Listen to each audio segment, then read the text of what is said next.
আসসালামু আলাইকুম সুপ্রিয় শিক্ষার্থীবৃন্দ, তোমরা এই চ্যানেলটি সাবস্ক্রাইব করে দিও। আজকের ভিডিওতে আমরা সপ্তম শ্রেণীর গণিত বিষয়ের দশম অধ্যায় নানা রকম আকৃতিমাপী এই অধ্যায়ের 213 পৃষ্ঠার 3 নং নিয়ে আলোচনা করব। তো সম্পূর্ণ ধারণা পেতে ভিডিওটি না টেনে সম্পূর্ণ দেখার অনুরোধ রইল। দেখো 3 নম্বরে বলা আছে, একটি বিস্কুট কোম্পানি বিস্কুট প্যাকেজিংয়ের জন্য আয়তাকার ঘনবস্তু আকৃতির বাক্স তৈরি করবে। সেজন্য নিচে 2 ধরনের বাক্সের পরিকল্পনা করে। তো পরিকল্পনা দেখো, এই যে ক বক্স এবং ক বক্স। ক বক্সের দৈর্ঘ্য প্রস্থ উচ্চতা এখানে দিয়ে আছে, ক বক্সেরটাও দিয়ে আছে, দেখছো? তাহলে আমরা প্রথমে দেখো এখানে কি বলা আছে, কোন ধরনের বাক্সটি বানালে কোম্পানির জন্য লাভজনক হবে, যুক্তিসহ ব্যাখ্যা করতে হবে। আয়তন ঠিক রেখে বাক্সের মাত্রাগুলো শুধু পরিবর্তন করলেও আয়তন ঠিক থাকবে এবং কোম্পানি লাভবান হবে, এমন পরামর্শ কি তুমি দিতে পারবে? তাহলে পরামর্শ দেওয়ার জন্য আমাকে প্রথমে 2টা বক্সেরই আয়তন বের করতে হবে এবং 2টা বক্সেরই পৃষ্ঠতলের ক্ষেত্রফল নির্ণয় করতে হবে, ঠিক আছে? এভাবে নির্ণয় করার পর বোঝা যাবে আসলে কোন বাক্সটি কোম্পানির জন্য লাভজনক হবে। তাহলে আমরা প্রথম বক্স এর আয়তন এবং পৃষ্ঠতলের ক্ষেত্রফল বের করব।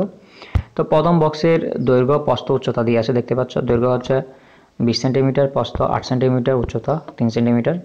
তাহলে আমরা প্রথম বক্সের আয়তনকে আমরা B1 ধরি। তাহলে আমরা আয়তাকার ঘনবস্তুর আয়তন সমান কি জানি? দৈর্ঘ্য গুণ প্রস্থ গুণ উচ্চতা। এই যে দৈর্ঘ্য প্রস্থ উচ্চতা গুণ করছি, এখন এগুলো মান লিখছি, মানগুলো গুণ করা হয়েছে 480 ঘন সেন্টিমিটার হয় প্রথম বক্সের আয়তন। এখন আমরা প্রথম বক্সের পৃষ্ঠতলের ক্ষেত্রফল লিখব, মানে সারফেস এরিয়া।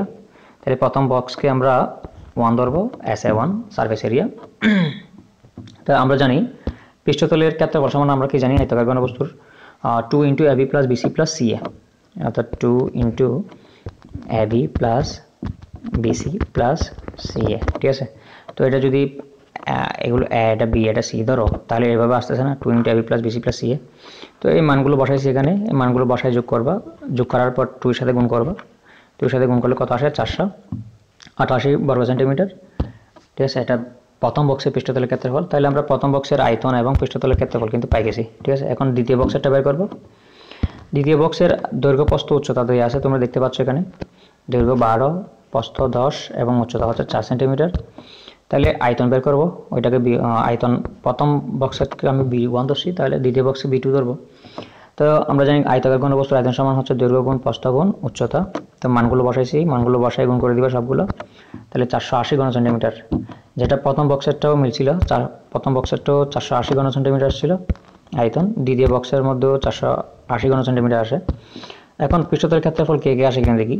পৃষ্ঠতলের ক্ষেত্রফল হচ্ছে আমরা কি জানি, আয়তাকার ঘনবস্তুর ক্ষেত্রফল হচ্ছে 2 গুণ অর্থাৎ 2 × AB + BC + CA। তো আসলে ABC এর জায়গায় LWH দিয়ে আছে আর কি, ঠিক আছে? তো তোমরা এগুলো মানগুলো বসায় গুণ করে নিবা, গুণ করার পর এগুলো যোগ করে 2 এর সাথে গুণ করবা, তাহলে কত আসতেছে দেখতে পাচ্ছ? 416। দ্বিতীয় বক্সের পৃষ্ঠতলের ক্ষেত্রফল কিন্তু 216 আসে, সরি 416 আসে, 416। এবং প্রথম বক্সের পৃষ্ঠতলের ক্ষেত্রফল ছিল 488, অনেক বেশি ছিল, ঠিক আছে? তাহলে আমার পরামর্শটা কীরকম হবে দেখো। তাহলে বক্সের আয়তন হচ্ছে প্রথম বক্সের এই যে 480 এবং ক্ষেত্রফল হচ্ছে 488 বর্গ সেন্টিমিটার। দ্বিতীয় বক্সের আয়তন হচ্ছে 480, যেটা প্রথম বক্সের সাথে মিল আছে। দ্বিতীয় বক্সের পৃষ্ঠতলের ক্ষেত্রফল হচ্ছে 416, যেটা দ্বিতীয় বক্সের সাথে প্রথম বক্সের সাথে মিল নেই, মানে অনেক কম প্রথম বক্স থেকে। তাহলে কোম্পানির জন্য লাভজনক হবে সেই বক্সটি যেটি পৃষ্ঠতলের ক্ষেত্রফল কম, যাতে একই আয়তন থাকলেও কম ম্যাটেরিয়াল ব্যবহারে বাক্স তৈরি করা যায়, ঠিক আছে? তাহলে বাক্সটি বানালে কোম্পানির জন্য লাভজনক হবে, কারণ খ বক্সের পৃষ্ঠতল এর ক্ষেত্রফল হচ্ছে ক বক্সের থেকে অনেক কম, ঠিক আছে? তাহলে দেখতে পাচ্ছ 416 থেকে 488, 416 হচ্ছে 488 থেকে কম আর কি, ঠিক আছে? তাহলে আমার পরামর্শটা কীরকম হবে? আমার পরামর্শ হচ্ছে বাক্সের সাইজ ঠিক রেখে এমন মাত্রা নির্বাচন করতে হবে যাতে কম পৃষ্ঠতল দিয়ে বেশি আয়তন পাওয়া যায়। যেমন কিউব যেমন একটি আকৃতি, তবে বাস্তব ক্ষেত্রে পণ্য প্যাকেজিংয়ের জন্য সুবিধার কথা কী রাখতে হবে, মাথায় রাখতে হবে আর কি, ঠিক আছে? তো পরবর্তী ভিডিওতে আমরা 4 নং নিয়ে আলোচনা করব। পরীক্ষা সংক্রান্ত আপডেট পেতে চ্যানেলটি সাবস্ক্রাইব করে বেল বাটনটি অন করে দাও। দেখা হবে পরের ভিডিওতে, সে পর্যন্ত ভালো থাকবে, ধন্যবাদ।